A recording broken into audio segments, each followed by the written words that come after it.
What's up, everybody? You got some tough decisions to make in your Week 15 lineup. We are here to help. We're also talking about the Thursday night game. Oh, man. I said I got the heebie-jeebies about a lot of running backs last week. I got the heebie-jeebies about the Thursday night game. I don't know how you guys are feeling about that. Where are you on the heebie-jeebie meter? I don't like this spot for the 49ers. For the Niners? Yeah, it's a little tough. A little weird for them. Why is it tough? Back against the wall game for Seattle. They're starting, obviously, a guy who's played like 8 quarters of football. Yeah. And they don't have one of their best offensive players. Those are good reasons to not like the spot. Yeah. And then, on the other side of the ball, how can you don't want to start Ken Walker if he plays, right? I mean, I hope I don't know. I think I said it to Dan last night. It's like, I hope I'm playing against Ken Walker this week. I hope he plays and someone starts him. heebie-jeebies. Yeah, the only team I have Ken Walker on is a team that has a bye, so I'm not too concerned about that. But I do have an enormous amount of Tyler Lockett, which gives me a little like a 4.5 on the heebie-jeebie-ometer. Okay. Can I just say, I don't want to get this show off to an awkward start, but it does hurt my feelings a little bit that you have forgotten that you have Ken Walker on the team that we share. That team has been eliminated. Not officially. If we would have to outscore the 4 seed by 200 points this week. Yeah, so they could have an illegal lineup. I have not forgotten about that team. I've made multiple moves. I've sent you suggestions to make other moves. I've been an active participant. I just gave up on it like you should have 7 weeks ago. Good morning, Dave Richard. What do you think when you were doing your rankings, one of your toughest calls for Week 15? In the Thursday game or just overall? Just overall. I have Alvin Kamara ranked. Where do I have him ranked? I've got him 5th in full PPR. Woo. Whoa. Wow. Thinking that the matchup against Atlanta is going to be favorable. Thinking that he goes right back to being in a good spot coming off of a bye. And I don't know if that is just way too aggressive or if it's probably way too aggressive for Alvin Kamara. But I've got some concerns about him. I've got more concerns about Saquon. I think I might like J.K. Dobbins a little bit too much. But then again, the Browns just lost their second starting linebacker in as many weeks, and their run defense has been stinky all year anyway.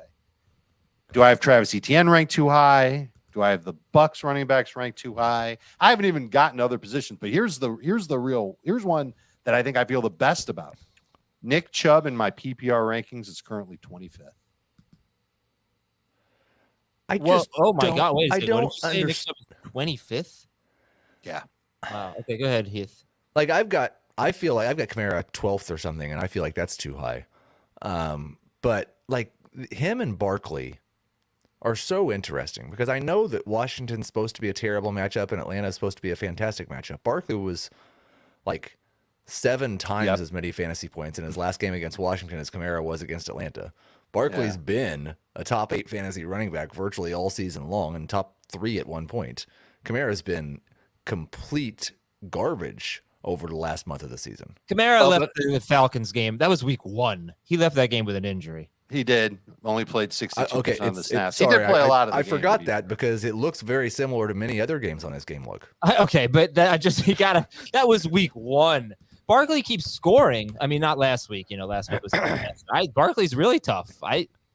How much is he even going to play? Yeah. I will also say that Kamara left that game early. He had 12 touches and played 62% of the snaps. Right. His most recent game, he had 14 touches and played 59% of the snaps. So I'm not giving the injury that much credit. Give it some more credit. He got hurt, and Ed Ingram was in that game too. I mean, no Ingram should be more snaps for him. Have you actually looked at the game logs when Mark Ingram's not played? Like there was, I think the game that Mark Ingram got hurt was the game where Alvin Kamara scored all of his touchdowns for the entire season. But the rest of the games without Ingram were awful. So those are the most recent games, right? So that's when they're running about 50 plays a game and they're absolutely pathetic offensively. And they look at what they face. They face Baltimore, Pittsburgh, the Rams, the Niners, and the Bucs. Not an easy matchup in the bunch. And doesn't explain everything. I mean, I understand he is definitely a tough call, but Atlanta on paper looks like by far the easiest matchup that they've had in the last 6 weeks. I would agree with that. Yeah. I also want to know if that offensive line is healthy. And, Eric McCoy, we've talked about him every time we've talked about Alvin Kamara. Will he be ready to go? He might not be.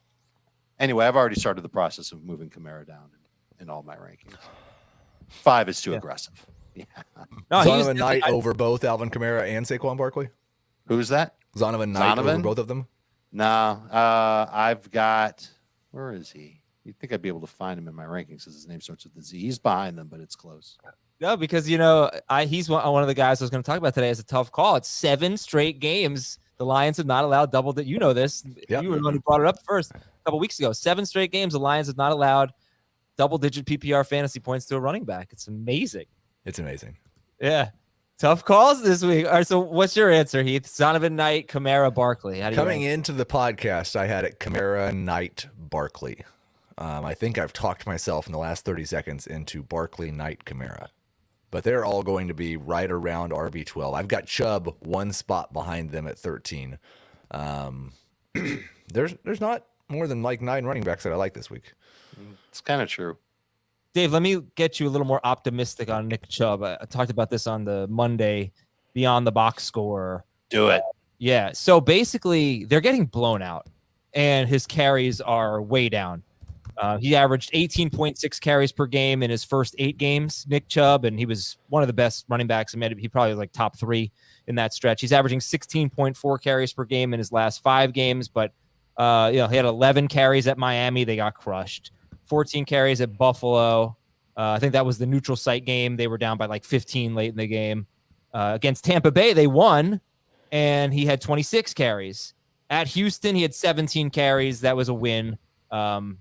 He should have done a little bit more with that, 17 for 80, whatever. At Cincinnati, they were trailing most of that game. He had 14 carries. I think this is going to be a very competitive game, if not a win for them against Baltimore, if it's, Brown at quarterback, maybe even Huntley. So I think you can get back to the 17, 18 carries, if not more range from Nick Chubb. The matchup is tough, but that hasn't typically mattered that much in the past for Nick Chubb. So that's my reason for optimism. The matchup versus the Ravens has mattered. Intern Sam, with the history of Nick Chubb versus the Baltimore Ravens and our numbers to know this week in the running back preview, he has one 100-yard game against the Ravens in 9 tries. 9 times. That's really cool. This is a good show so far. We're learning a lot. This is great. Yeah, we're learning a lot about players that are supposed to be must-starts in our fantasy lineup that now we're thinking about putting Zonovan Knight over. Although I was already there when it came to Chubb. Are you going to start James Conner over every running back we've talked about? Kamara, yes. Barkley, yeah. Then that was wild. I mean, we said a month ago on this podcast that James Conner was going to be a top 12 running back rest of season, and there's not anything that happened in the last month that would change that. Well, one of us, you certainly said that. I cannot jump on that. I said we. Yeah, I don't think I said that either. I'm giving you credit. That was good. Okay. I mean, I was skeptical of Conner, but he's obviously come through. Okay. Toughest call for me, I think, is which Christmas movie, if I had to just pick one, which one would I watch? I think I would go with Office Christmas Party. I love that movie. Very fun, very funny. I've never seen it. I haven't seen it a million times, which is a benefit. The other ones I've seen a million times. It's really funny, Heath. I think you would very much enjoy Office Christmas Party. So I know we have 3 games on Sunday, on Christmas Day. Yeah. Are they like staggered to where there is not a 2-hour span of time without football on Christmas Day? Correct. Yeah. Huh. Okay. Well, I was gonna say like most of my family leaves on Christmas Day to go back home and visit family, and I'm here alone. I was going to watch my favorite Christmas movie, Die Hard. Like I have fast on Christmas Day.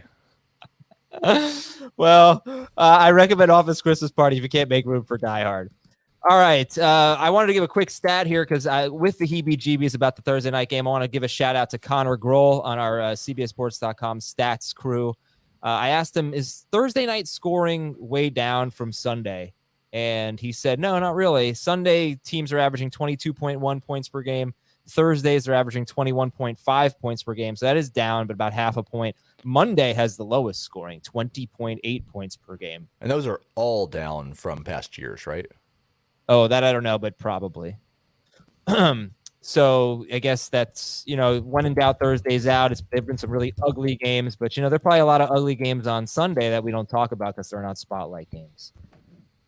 We have a DFS show. You want to play some DFS? If your fantasy teams are eliminated, perfect time to get over to the DFS world. Tuesdays at 6 p.m. Eastern, Thursdays at 5 p.m. Eastern. You can watch our Fantasy Football Today DFS show live at youtube.com/fantasyfootballtoday. That's Tuesdays at 6 and Thursdays at 5 Eastern time. If you can't catch them live, you can subscribe to the podcast anywhere you listen.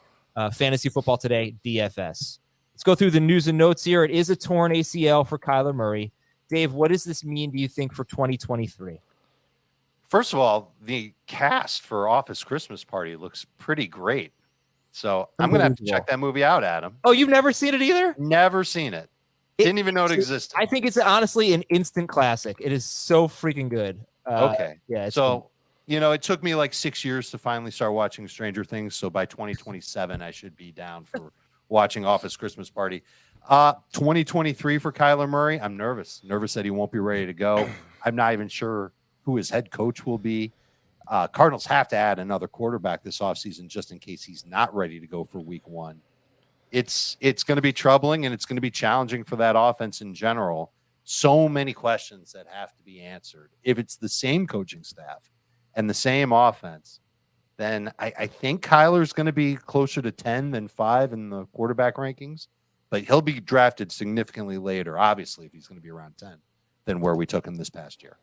Yeah, if it was like a pocket quarterback, I wouldn't be as concerned. But for someone who must have rushing production to be a good fantasy quarterback, because he's just not improved enough as a passer, I'm worried. I actually dropped him. I was just updating my Dynasty quarterback rankings this morning. It won't be an official update, but I wanted to be able to talk about those guys, and I knew we had a Twitter poll coming.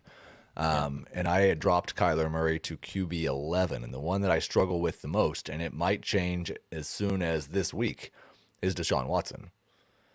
If Deshaun Watson can look like Deshaun Watson again, then Watson I would have over Murray in Dynasty 2, and Murray would fall to QB 12.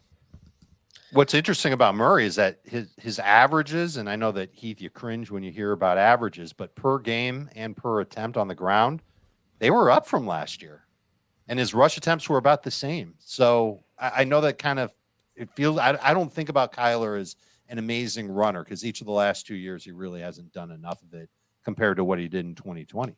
But as a runner this past year, he was fine. He was better than he was the year before.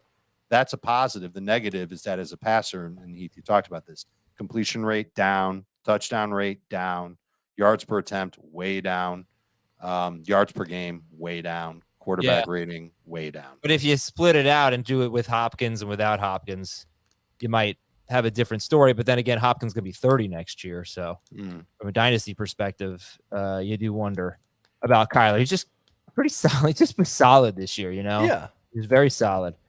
Brock Purdy. Does a 30-year-old receiver, does that set off an alarm bell like a 30-year-old running back does? It doesn't for me.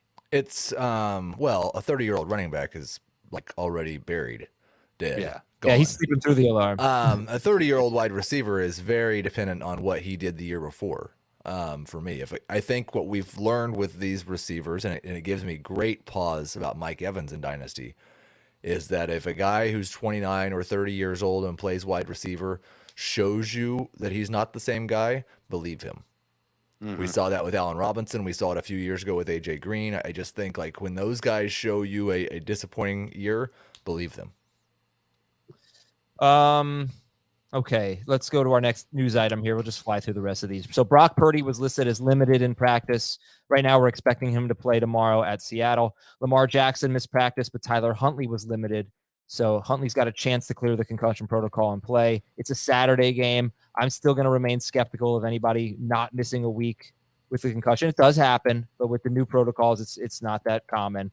Kenny Pickett's in the concussion protocol. Houston is expected to use both quarterbacks again. They sprinkled in a little bit of Jeff Driscoll, although Lovie Smith did not commit to that. Their game against we found out that Yahoo lists Driscoll as a tight end and a quarterback. So if Driscoll were to get more playing time or even become the quarterback for the Texans rest of season, that's a cheat code. I don't want to have to deal with that. But we'll answer. As a commissioner, I don't either, but that's just how it is at Yahoo. Let's see. Aaron Jones practice looks like he's going to be good to go against the Rams on Monday. Khalil Herbert could be back next week 16 against Buffalo. Great stash for everybody who's on bye. Yeah, Khalil Herbert. Dameon Pierce could miss up to 3 weeks with a high ankle sprain, guys. So now that we know this, if you were running waivers again, where would Rex Burkhead and or Dare Ogunbowale be, Heath? Not in my top 5 running backs. Maybe 6 and 7. There's so little clarity over who would do what. They're both better served as third down backs. I would project Rex to have more carries, but neither one's a top 30 running back for me this week against the Chiefs, and that tells you just about all you need to know. So McKinnon, you'd take ahead of him. Chuba Hubbard, you'd take ahead of him. Zamir White ahead of Rex Burkhead? Well, I mean, it depends, obviously, if you need a starter this week, but if you need a starter this week, you're probably going to lose anyway because these guys are not going to be good. Yeah. Okay. But he'd rank higher if you're – I have Dameon Pierce. I made the playoffs with Dameon Pierce, and now I need a running back, and I missed out on McKinnon. You're going to have Rex. Hopefully it's great Rex, like mind-blowing Rex. Yeah. Both the Patriots backs could be ahead of him right now, I think. Yeah. All right, that's enough Rex Burkhead here. Except, just he is facing a team that gives up a ton of receiving production to running backs, so you just wonder if you can get a cheap 10 to 12 PPR fantasy points. I'm afraid if they're going to have to use him in the early downs role, that Ogunbowale is going to play the passing downs role. That's it. That's what's going to happen. That's my prediction on what's going to happen, because that's how they've used Ogunbowale basically his entire career, but certainly since he's been in Houston. Has anybody ever used the team name Rex Burkhead Day? For Rex Manning Day? Yeah. Surprised that you know that, but no, I've never seen that. What do you mean surprised that I know that? It's a little ahead of your time. I feel like you're an 80s guy. That's a 90s movie. My wife really likes that movie. So we've watched it dozens of times. I love that movie. That and Sweet Home Alabama. Never seen that one. Never will. It's one you would really like. I don't think so. Cooper the Family Stone is just all right. So I'll watch Office Christmas Party. Heath will watch Office Christmas Party, and Adam will watch Sweet Home. Sweet Home Alabama. Love it. All right, guys, I gotta get through this here. Cooper Kupp is likely out for the season. You can drop him. Aaron Donald could come back though before the season ends. Deebo Samuel is likely out about 3 weeks, so you could drop him, but you don't have to. Jeff Wilson missed practice. They have a game on Saturday at Buffalo, prime time. Dave already mentioned Cleveland linebacker Jeremiah Owusu-Koramoah is out for the season with a foot injury, and Sean Payton is reportedly interested in the Rams and the Chargers and maybe even the Saints next year. And I did forget one Christmas movie that's right up there with Office Christmas Party. You might actually like this one better, Dave. You might pivot to this one. The Night Before. The Night Before is outstanding. Do we really believe that Sean Payton is going to go anywhere other than the Chargers with Justin Herbert? I wouldn't. But all right. Well, yeah. I think The Night Before is the movie for you. Okay, Week 15, tough calls. Justin Fields against the Eagles, and the last 2 times we saw Fields, he scored 24.6 fantasy points at the Falcons, and then 19.3 fantasy points against the Packers. But he had one of his better passing games against the Packers. But he's our first tough call. Heath, where do you have Justin Fields? I think he came out at 11 or 12 at quarterback in the projections. I boosted him up to 9 or 10 in the rankings. It is a tough call, but there has not been a quarterback who has scored 20 fantasy points against the Eagles this year with their passing. The one guy who has scored 20 fantasy points against the Eagles was Daniel Jones, and he did it with a rushing touchdown. Obviously, you would expect a rushing touchdown for Justin Fields, but I do think that there is significant risk that he could just be a 16-point outing. He could run for 80 yards and maybe 1 touchdown, not get into the end zone as a passer, and throw another interception or 2. How many quarterbacks this week do not carry significant risk? And you could be a wise ass and say, oh, every quarterback has significant risk, but being real, like everybody's starting Hurts, Mahomes, Herbert, Josh Allen, and Dak. I think everybody's going to start Joe Burrow too. Yeah, I think Dak against Jacksonville. I just based on the questions and the comments I get every week, I think a lot of people have Dak anxiety. They don't trust him. Well, I would start him ahead of Justin Fields. And I would consider him one of those guys that you start and you don't look back, because I think the game against Jacksonville will be favorable for Dak Prescott. I think every other quarterback has a question mark, and that includes Justin Fields, but not every quarterback has the rushing upside that Justin Fields has. So I have him 8th. I think I'm going to keep him at 8. I like him better than Tua at Buffalo. Might be snowing in Buffalo, and Tua was a mess last week. It's hard to imagine he'll put it all together against a team as sharp as Buffalo. Is the snow thing because Tua's like not experienced cold weather very much in Miami? The Dolphins play in Miami because snow without wind is good for offenses. Let's see what the forecast exactly is. Slippery fields are good for offenses because the offense knows where they're going and the defense doesn't. So Jamie said the same thing. I think that's kind of like what happens to the Vegas total when you see there's heavy snow? Well, heavy snow is a different thing. I think agree. We're expecting. No, you're right. If it's right, so any bad weather is bad for scoring, I think. Yeah. I don't forecast Saturday night. Snow low near 25, winds 10 to 15 miles an hour, 80% chance of snow, 1 to 3 inches. If the wind stays at 10 to 15 miles an hour, then this really isn't that bad of a forecast. I mean, maybe it's that Tua doesn't like cold weather, and like that's possible. I don't like cold weather. I mean, we've opined about that with Derek Carr before. I think I don't know if you've done it before, but it could be the first time that he's playing in that type of environment, and it's never easy. And obviously the Bills are good, right? They've got a hell of a pass rush that's going to come after. So Fields over Tua for you. I think you said you have him 8th. I'm sorry, Heath. Where'd you have Tua? 9. I'm sorry, not Tua. Fields. 9. Okay. All right. Well, next up is Dak Prescott. And okay. Yeah. David, definitely the high guy on him. Looking at the rankings, Jamie and Heath would say Dak Prescott might be a tough call here. Interceptions are a bit of a problem.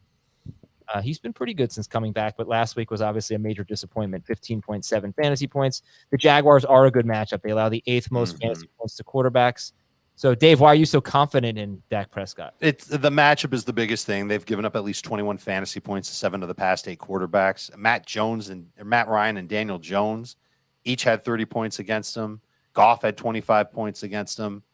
I don't think that their pass defense is anything dominant, and I think Jacksonville will put up points of their own, and that'll mean that Dak will have to do things through the air. So I think that he's safe for like that 22, 23 fantasy point total with upside to get as high as 30. I think he could throw 3 touchdowns.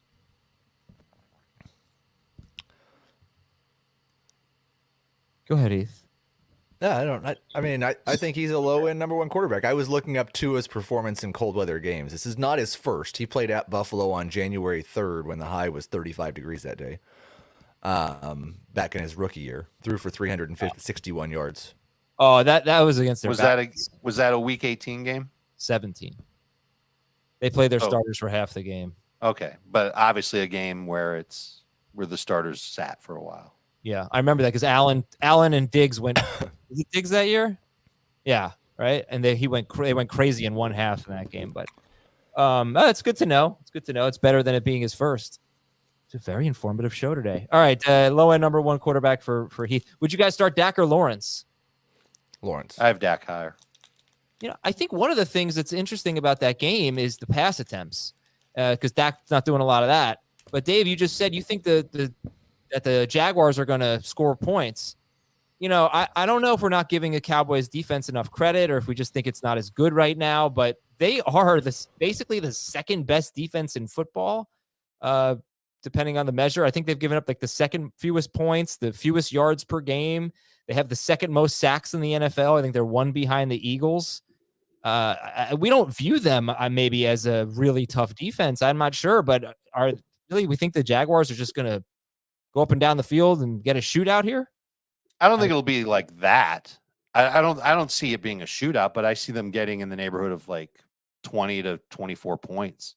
I think Trevor will be okay. He's going to have some turnovers along the way. That's why I don't have him ranked higher than Dak. When I put together this segment, I put David Montgomery in as a tough call going up against the Eagles. And I said, I bet Heath has David Montgomery ranked a lot higher than Dave and Jamie. And bam!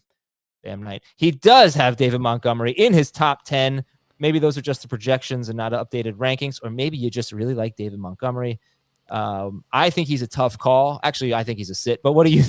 Well, I don't think he's a sit. I think he's a guy I'd like to sit. But what do you think about David Montgomery, Heath? I think he's not that far from James Conner, a workhorse running back who's going to get 20 touches and catch 3 or 4 passes. He's been remarkably efficient in the passing game this year. The running game, he's been good enough at 4 yards per carry. I just like when you're comparing him to Saquon Barkley or Alvin Kamara, I would rather start Montgomery.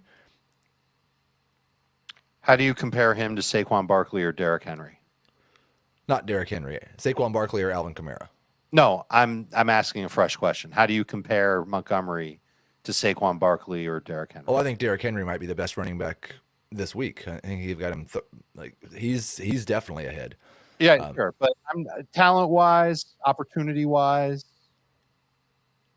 He's not as good as Derrick Henry, obviously. No. He's probably as good as what Saquon Barkley is right now, which is the shell of himself. Okay. So those are the 2 running backs that the Eagles have played in the last 2 weeks. Jordan Davis has been back helping out on running downs. Right. Philadelphia, in those past 2 games, have allowed 3 yards per carry to those teams, no touchdowns, 6.9 yards per catch. This is a tough matchup for David Montgomery. I fully expect him to get the workload that you're talking about. You're going to need him to score, and you're going to need him to do a lot in the passing game in order for him to be very good for fantasy.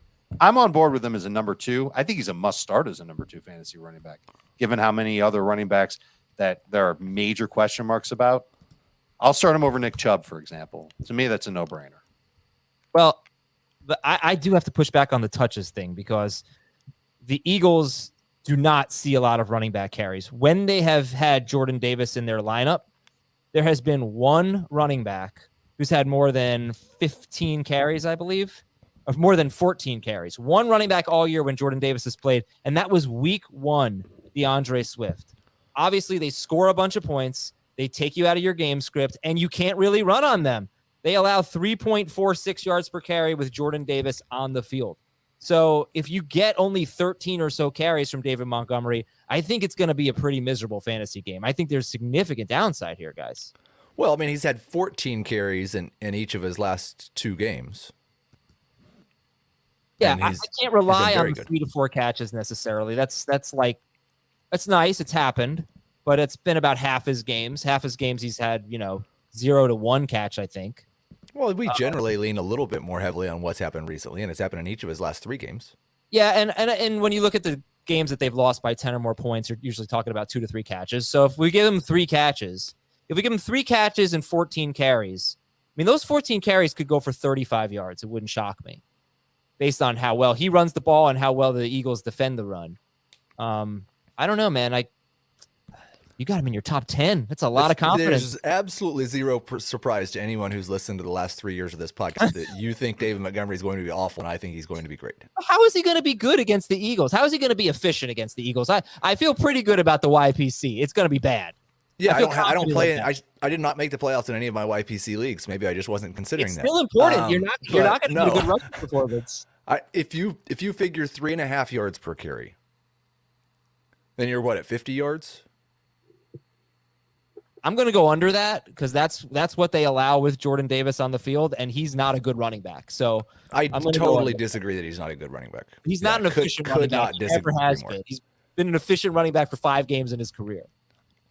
All right, he's going to average 3.1 yards per carry or less. Book it. It is a guarantee, and if he's 3.3, I'm taking credit for being close. Yeah, I fully expect that. That sounds exactly right. All right, let's skip around here. I have too many names. You want to talk about Bam Knight? Because Dave, you're lower on him than Heath is. It's just the same situation here. It's a really tough matchup. I know you guys talked about him earlier, but Dave, Bam Knight or David Montgomery? In PPR, I will go with. I think I've got Knight higher in PPR, but it's close. But you have them both as low end guys, right? They're like middle of the pack, number 2 running backs. Okay, I've got him 17th. I can't help but think about what we've gotten out of Bam Knight over his past 3 games. Is it now? Where it's been 100 total yards, or not? It's not 100 total yards in every game, but double-digit fantasy points with a couple of catches on top. Definitely has an opportunity to score. Detroit's run defense is great. You mentioned it. 3.4 yards per carry in their past 6. 2 rushing touchdowns to running backs in their past 6. No running back is more than 9 PPR points against them. Wild stuff. Can Bam Knight be the one to break that? I think this is another game that'll be fairly high scoring. I like Mike White this week. And I also think the Jets are kind of smart about their offense, and maybe they use Zonovan a little bit more in the passing game. So I'm good with Knight as a start. It's certainly in the same vein as David Montgomery. He's in the same vein as Montgomery for Heath too, but that's a higher vein. I think this probably connects to Saquon Barkley and Alvin Kamara. Like those are 2 guys who Dave has ahead of these 2 guys, and I have behind these 2 guys. But they're all, like we were talking about, how many running backs don't have any risk, or how many quarterbacks. Well, there's like 8 running backs that don't have any risk. Like Saquon Barkley played 30% of the snaps last week. I don't even know if he's okay. Yeah, the score had something to do with that, but so did the injury for sure. Yeah, he's also a tough call. Name the 8 running backs that have. No, I was just being goofy. But no, I mean there probably are like 9. McCaffrey. Is Miles Sanders one? I don't. Is he one of the 9? I don't think Miles Sanders is ever safe. Okay, is Ezekiel Elliott safe? I have Jacobs, McCaffrey, Henry, Eckler, James Conner, Jonathan Taylor, Aaron Jones, Tony Pollard. Okay. Tony Pollard's safe. That's awesome. See, Pollard's got 10 fewer carries than Zeke in his last 2 games. He's amazing. Mm-hmm. But I think I'd start Miles Sanders over every running back we've talked about. I don't know about Kamara, but I'd start him over Montgomery. I'd start him over Knight. I'd start him over Barkley. I don't know about Chubb. I mean, I like Chubb, but Sanders is going to crush he does pretty well against these bad run defenses. Look what he did against the Texans, the Giants. Now he's facing the Bears. They can't stop the run. They give him opportunities in those games too. Yeah, which is important, obviously. Ooh, this is going to be a fun week. We're going to have a lot of good questions this week. All right, let's do some wide receivers here. Amari Cooper, he's back at home. Hooray. But he's facing the Ravens. How do we feel about Amari Cooper? Heath, start or sit? I know the home road thing we've talked a lot about this year, but mostly I feel about Amari Cooper like I have for almost his entire career. He's a number 2 wide receiver that has the upside every week to finish as a top 5 guy and has the floor every week of Marquez Valdes-Scantling. He's just been that kind of guy. And those are the guys I'm just going to start this week because I want the upside. He's a number 2 wide receiver. Dave, you agree? Or is Cooper a tough call? No, he's a tough call, but I agree with where Heath's coming out on him. One of the problems is his quarterback, and it's Deshaun Watson. And how much better was he last week than the week before?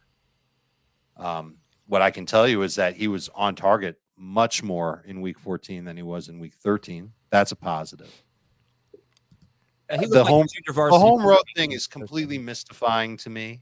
The fact that it's actually happening. Like maybe we should just ignore all other elements of analysis and just say, okay, he's playing at home, so he must be great.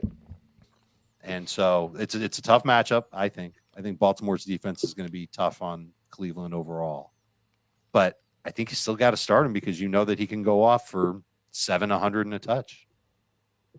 Would you start Zay Jones over Amari Cooper? No. Full PPR, I would. Oh, wow. Wow. You're all the way back in on Zay Jones. Double-digit targets in 3 of his last 4 games, right? Yep. And, I mean, just one drop pass away from double-digit PPR points in each of his past 4 games. Would you start Amari Cooper or Gabe Davis? Cooper. Agreed. I think they're kind of the same guy. They're just on the opposite sides of 24. Like Cooper, I think is 26, Cooper's right around 20, and Gabe's right around 26. But I think scoring system matters here because full PPR is going to give a very obvious lead to Cooper because he gets way more targets generally than Gabe Davis. One guy I think I'm going to be telling people to start, I hope you guys agree with me, is Michael Pittman. Minnesota's just the absolute best matchup. Would you start Pittman over Cooper? It's not in non-PPR. In full PPR, I think it's really close, but I think I'm going to take Cooper. I've got Cooper over Pittman, but I could see it. It's close enough. Like they're both top 20 for me. Okay. How come Pittman doesn't get more work in the red zone? Do they get to the red zone? How many Honestly, passes have they thrown in the red zone? As of a couple of weeks ago, they were top 10 in red zone pass attempts. I can look again. Oh, wow. If you give me a minute to look it up. No, I don't know. Don't have an answer for that. Last tough call. Let's do this one quickly here. Christian Watson against the Rams. He has had 6 to 8 targets in 4 straight games. How about all of the wide receivers who have had 6 to 8 targets against the Rams? There have been 9 of them. 5 of those 9 had pretty games, 8.6 to 12.3 fantasy points in PPR. 4 of those 9 had over 20 fantasy points. So all over the place in terms of the receivers who have had 6 to 8 targets against the Rams. Watson's on fire, 4 straight games with a touchdown. Do you view him the same way you view Cooper or Gabe Davis? Yeah. He's right in the middle of them. Not for me. He's ahead. I think he is Gabe Davis without the bad stretch yet, but that doesn't mean it's not coming. If you live in that 6 to 8 target range and have an A-dot profile like he does, and he's had a couple of shorter things, the rushing has certainly helped, but I still think he has huge bust potential on a weekly basis. Just the boom potential is huge too. That's why you have to start him. Yeah. Rodgers also said this week that his thumb is feeling way better. So maybe he'll be even better as a passer, and this has become the guy that he loves connecting with for big plays. Does he have more targets than Allen Lazard over the last 3 or 4 games? It can be looked up. I think it's pretty close because Lazard had 4 against the Cowboys, then he had 11 against the Titans. I don't quite remember the other 2 games, Philadelphia. And I guess so in his last 5, it was 5 weeks ago that Watson really emerged, right? Week 9? Oh, 4. It was 4? Okay, so then The Dallas game. Okay. Colts have 51 red zone pass attempts this year. That's a little worse than league average. If we go inside the 10, they're 15th, 26 inside the 10 snaps. So they're basically league average in both of those stats, and still 7 red zone targets on the year for Michael Pittman. That's bad. 4 All right. end zone targets. We're going to take a break here, and when we come back, we'll talk about San Francisco and Seattle. We'll talk a little Dynasty. Who would you rather have in Dynasty, Justin Fields or Trevor Lawrence? We have an interesting Twitter poll. I have not even looked. I don't even know what the results are. We'll be right back. Oh, we're going to read your emails at the end of the show. Fantasyfootball@cbsi.com. All right, stick around. We'll be right back. And we're back, and it's time for Thursday Night Football. Woo! San Francisco is at Seattle. Stat of the game, Geno Smith has 33 to 39 pass attempts in 6 straight games, 23.1 or more fantasy points in 6 straight games. That is awesome. There have been 9 quarterbacks with 33 or more pass attempts against the 49ers, and Patrick Mahomes is the only one that scored more than 17 fantasy points. The other good ones, respectable ones, would be Stafford twice, whatever.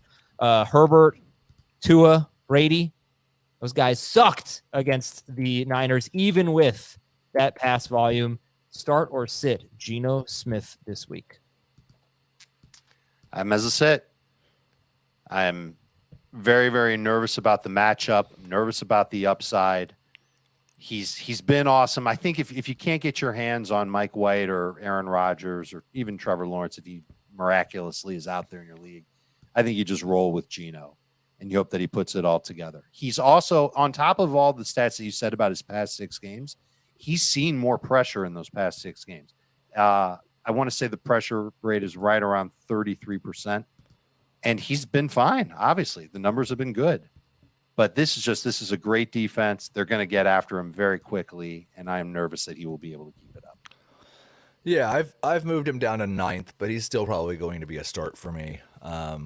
There's just not, like we said, we've I would start Justin Fields and Trevor Lawrence and those guys over him, and he's been mostly better than those guys recently. But the matchup does scare me enough that I low end starter.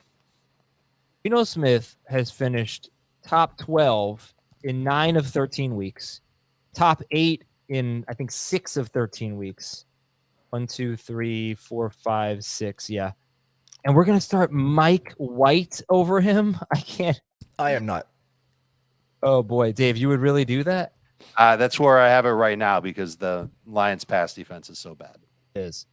The other thing is Smith has been great basically all year, right out of the gate. I mean, week 1 he had a good game against the Broncos. Yeah, solid game. His only really bad game, I think, maybe he has 2, but his only stinker was the Niners. It was week 2, and he was horrible. But that was at San Francisco. Yeah, and that was earlier in the year when he wasn't throwing as much. Mm-hmm. That's fair. Yeah, I mean, I don't think it's going to be a great game, but I think he can get you to 20. All right. Christian McCaffrey or Travis Homer this week? I'm going to go Homer. Tough call. All right, well, what if Ken Walker plays? We're ranking him now. Okay, so where are you ranking him? 30. It's a good question. I haven't ranked him yet, but it's going to be low. Yeah, man. It's just I think you know the deal. It's arguably the best run defense in football, and they've been struggling to run the ball anyway. Metcalf and Lockett, all systems go. I don't see how you sit them. Right. Okay. Lockett has the second most touchdown catches from 30 or more yards out behind only Devontae Adams. That does make me a little nervous. I wonder how he ranks on that stat since he came into the league. Yeah, that's a good point. He's I mean, obviously he does that.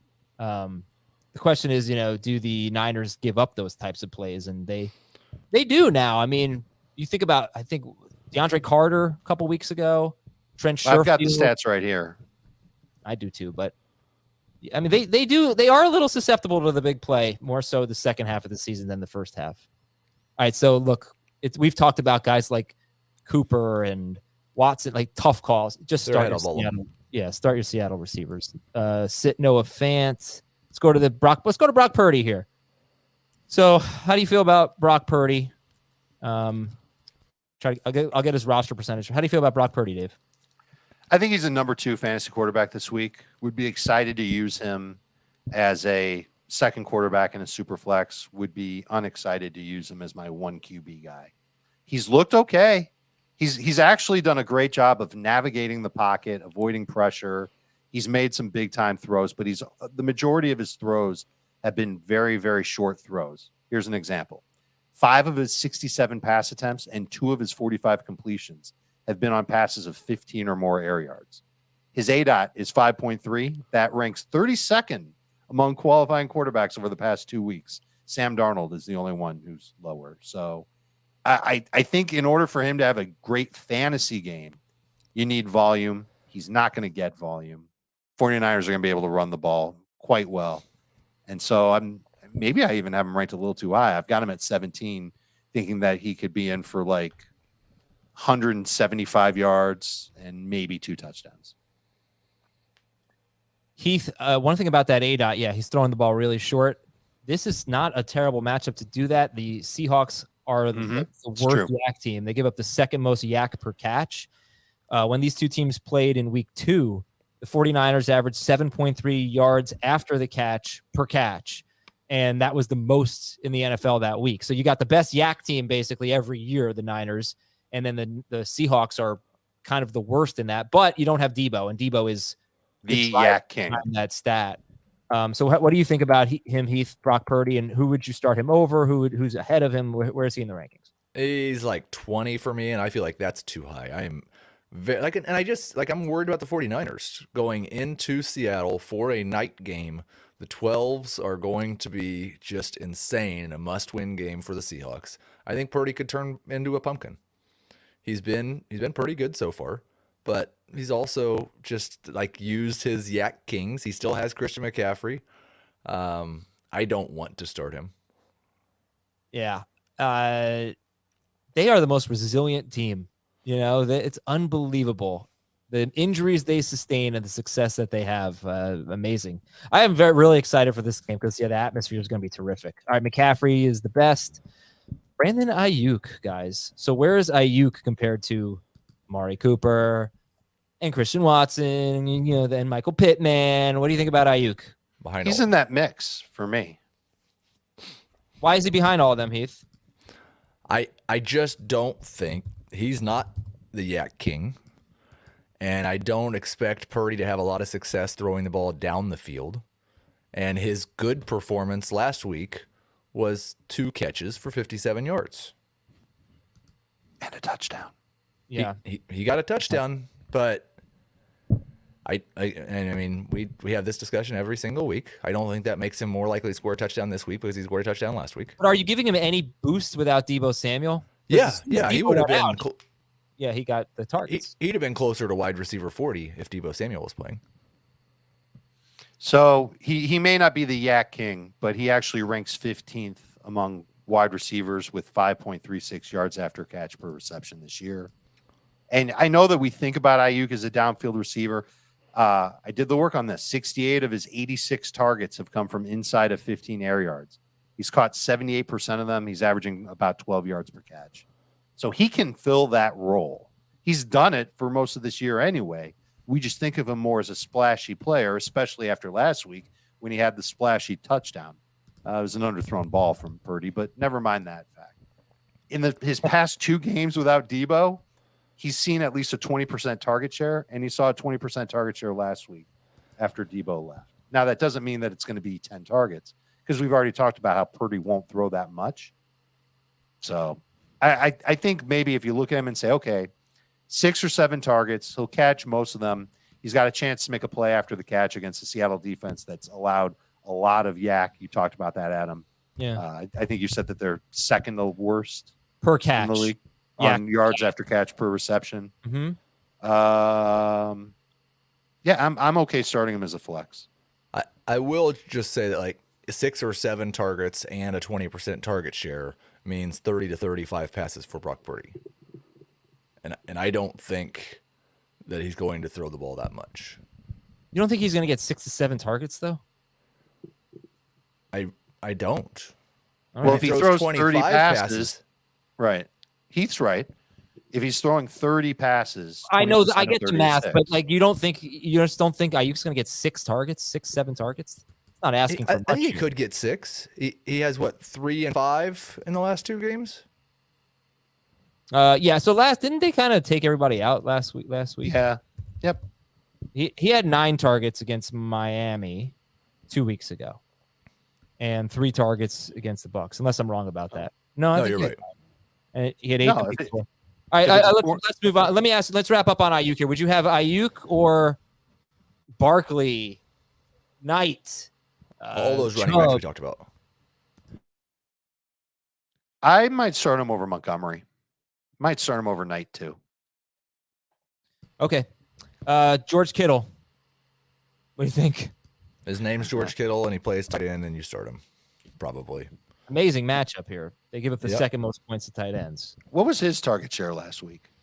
He had 3 targets. No. He had 3 targets against the Dolphins. He had 5 targets against the Bucks. But he has more than 40 yards in, I think, 3 games this year. 4 games. He's had 4 good games all year. It's wild. One of them is against Arizona 4 weeks ago. They're the worst against tight ends. Seattle's second worst. He didn't get to play against Seattle either earlier this year. Right, he was hurt. Oh man, so Kittle or Ingram? Kittle. I have Ingram higher in PPR. Kittle or Njoku? Kittle. Njoku. If Waller plays, if we find out Waller's going to play, would you start Waller or Kittle? Kittle. All right. And that's the end of that chapter. San Francisco's DST is worth starting. Their top 7 for everybody. No. Yeah. Thursday Night Football. Get excited. Okay, Dynasty talk. Get excited for that. I want a QB riser and a QB faller, Heath. And while you do that, let's look up the Twitter poll of who would you rather have in Dynasty, Trevor Lawrence or Justin Fields. Give me a rising QB. Well, both of these guys are rising QBs this season. Looking back to the beginning of the season, we've seen Lawrence rise 2 spots since August, 3 spots since August, and Fields has risen 4 spots since August. I've got Fields now at QB 6, Lawrence at QB 8. That's for 6-point per passing touchdown leagues. The gap would be bigger in 4-point per passing touchdown leagues. the poll results are interesting. Who would you rather have in Dynasty, Justin Fields or Trevor Lawrence? And you can choose either quarterback in both 6-point and 4-point per passing touchdown leagues. So Fields in both is winning with 45% of the vote. Lawrence in both has 27.4% of the vote. And Lawrence in 6-point, Fields in 4-point has 27.3% of the vote.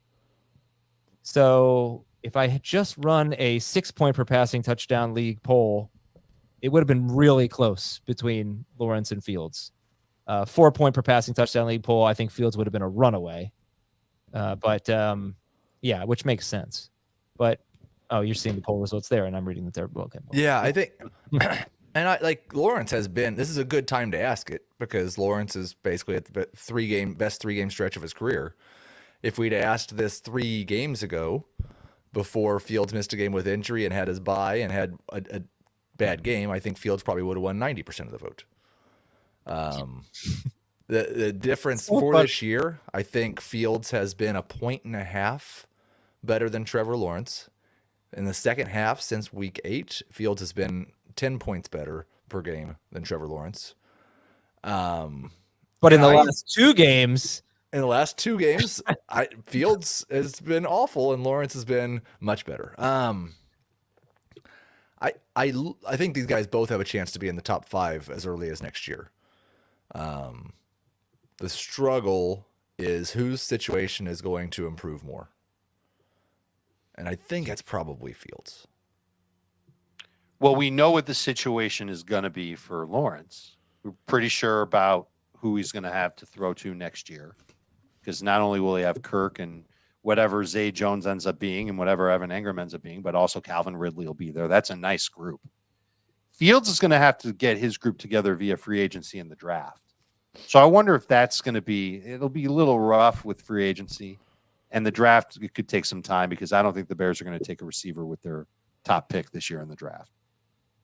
I like Lawrence as the better talent anyway. That's where I came out before they were even drafted into the league. I'm going to say Lawrence because I think he's the better passer. I think he'll have the longer career, and you can see who his targets are going to be moving forward, and that's a good group.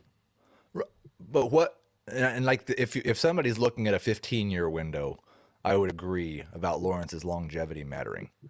At this point in their careers, it's like I generally tell people I don't look much past 5 years for anything because we're not that great at predicting this year, much less 5 years from now.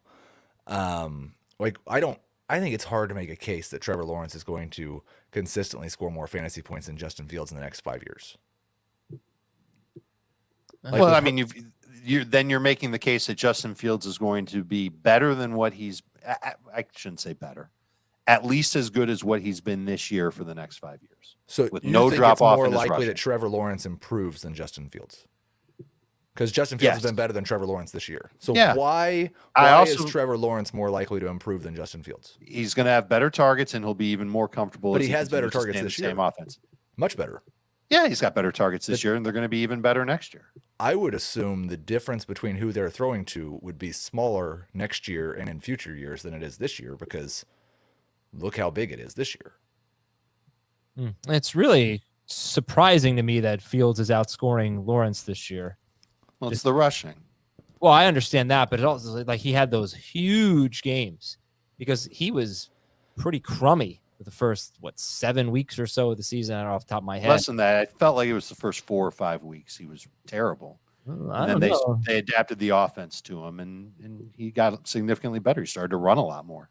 Yeah, he obviously struggled. So, if you just asked me who's had a better year, my first thought would have been Trevor Lawrence, but he's been more consistent than Justin Fields. But Fields has had those weeks; they were just amazing. 30 points, 48 points, 44 points. And sandwiching those 3 weeks were 25 points and 25 points basically. So he's done all of that damage in a 5-week stretch. I mean, the first 6 weeks of the season, he had, a couple of good games, a couple of okay games, but would we agree that it's much more likely Justin Fields is QB1 overall next year than Trevor Lawrence? No, because this is the problem I have with this argument. It's like everyone just falls in love with rushing production, but at the end of the day, Joe Burrow is better than Lamar Jackson 2 straight years. You know what I mean? Like pocket and Lawrence is still a guy who rushes a little bit, but I don't love the just pure drop back passers so much, but I think we get away from. Well, you've been anti-running quarterback for. I'm absolutely not. I am not anti-running quarterback. Yeah. No, I love running quarterbacks. When you look at the guys who finish top 5, they're all good passers, even when they are great runners. Jalen Hurts couldn't be doing this if he didn't evolve as a passer, which Justin Fields certainly could do. You could even say Fields might be a better passer now than Hurts was a year ago. I would say that. Absolutely. And what a jump Hurts has made. So I'm certainly not eliminating that possibility, but you cannot be a great fantasy quarterback without good passing stats. And his passing stats are putrid. But he's probably going to be a top 5 fantasy quarterback this year without good passing stats. Maybe, but it's extremely inconsistent. I mean, if you really think about it, he was dropped in most leagues. He was awful for 6 weeks, basically.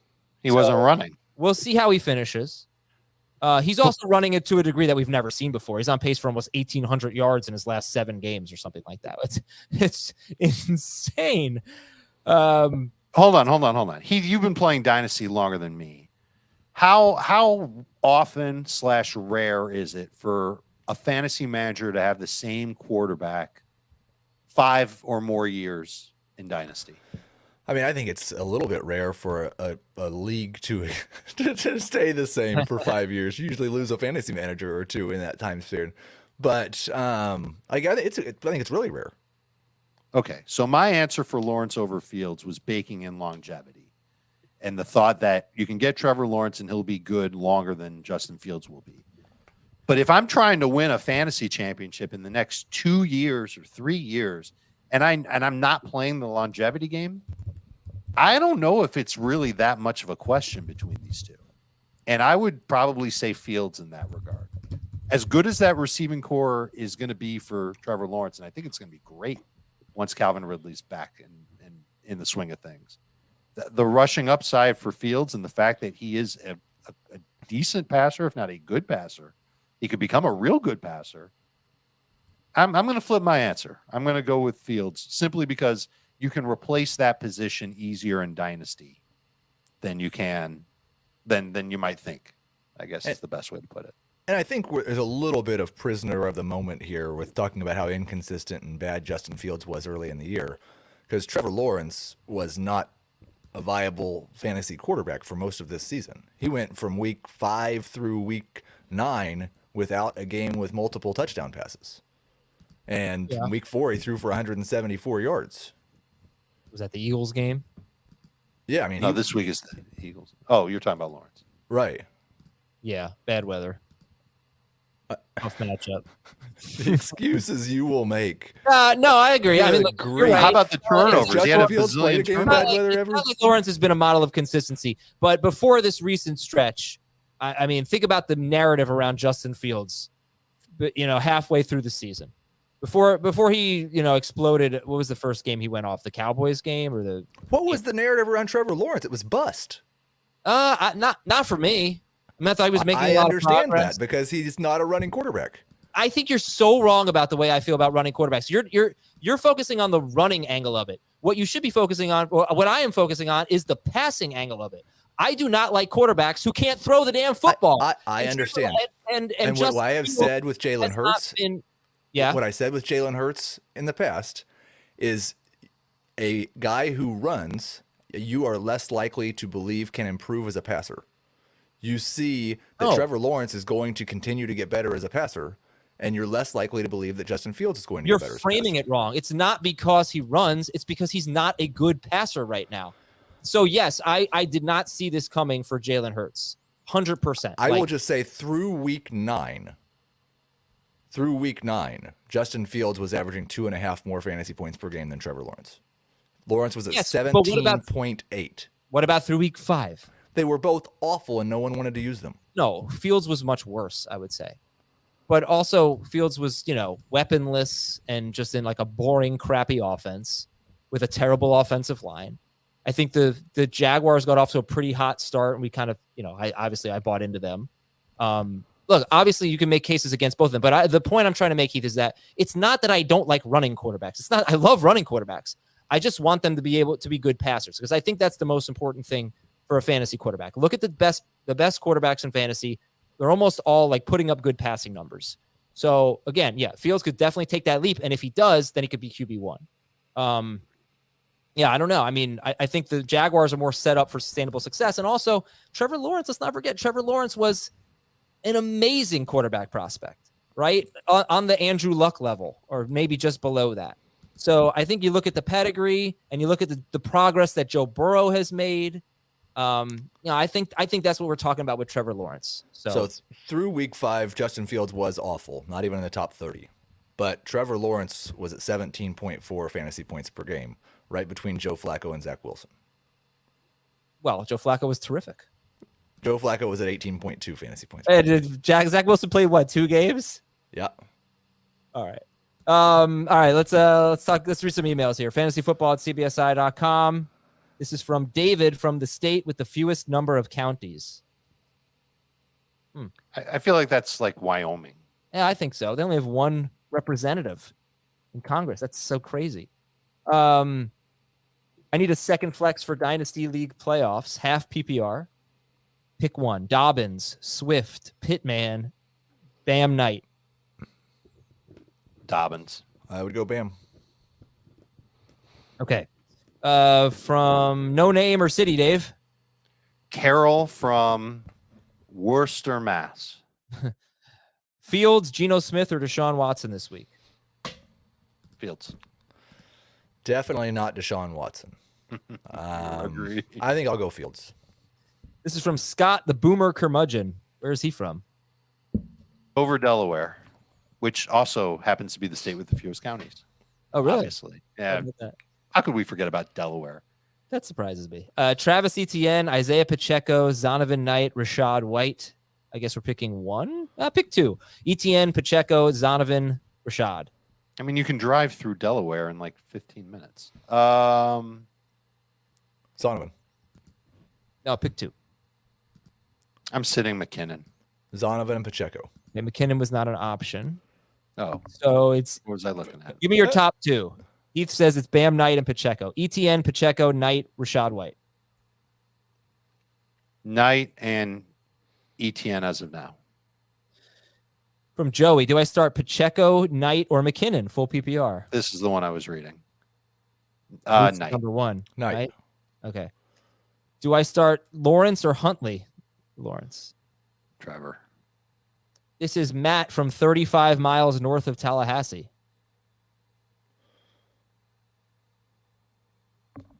Okay.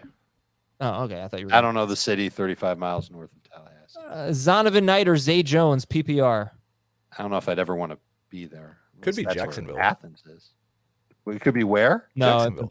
no. Do you know? Have you ever looked at a map of Florida? I know it's way east, but like there's lots of places through the United States that are 35 miles north of Tallahassee. We're talking about a place like Thomasville Yeah, or Boston, Georgia. Yeah. Jacksonville. Come on. That's of all the things you've said about Jacksonville the last 5 minutes, that's definitely the worst take. Zonovan Knight or Zay Jones in full PPR. I mean, you might have well said Tampa, Heath. Well, Tampa's directly. I'm going. What do you ask me, Jones. Knight or Jones? Yeah. PPR. I think I gotta say Knight. So I think Jacksonville's about 35 miles south. So that was obviously completely idiotic. Like it's like 70 miles off in geography. So I apologize. And who would you drop? DJ Moore or Zay Jones if you had to make a roster move? DJ Moore. Yeah. From Eric. Where's he from? He's from Nibhai. He's from the city of good neighbors. Coral Springs, Florida. Need a flex in PPR. Alvin Kamara or Mike Williams? Are you saying your neighbors where you grew up were Kamara. good? Oh, dude, you would not believe the things that happened in the house next to me. Example. Try me. A double murder. Oh, yeah, that's bad. Yeah. Coral Insane. Springs is not the city of good neighbors. Not my street. PPR, Kamara or Mike Williams? Kamara. I think I'll say Kamara. Yes. 12 team Buffalo is non. the city of good neighbors, by the way. Oh, okay. Non PPR league. Start 2 running backs in a flex: Kamara, Swift, Singletary, McKinnon. So you need 3 of them. I would sit McKinnon. Yeah, non PPR, sit McKinnon.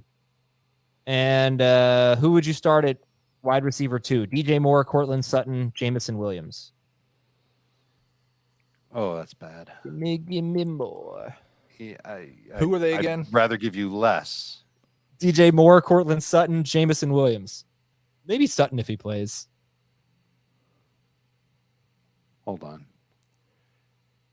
Would you take Elijah Moore over all of them? There are cities in Mexico that are 35 miles north of Tallahassee.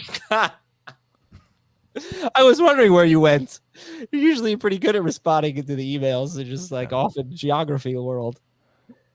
I think I would take, well, in non-PPR, I don't know. Elijah Moore over him in non-PPR. Would Drop you Jamison rather Williams. have, if you could get Chark or Zay Jones, would you take one of them? Yeah. Zay, Would not you Chark. would you even dabble in Ben Skoranek? No.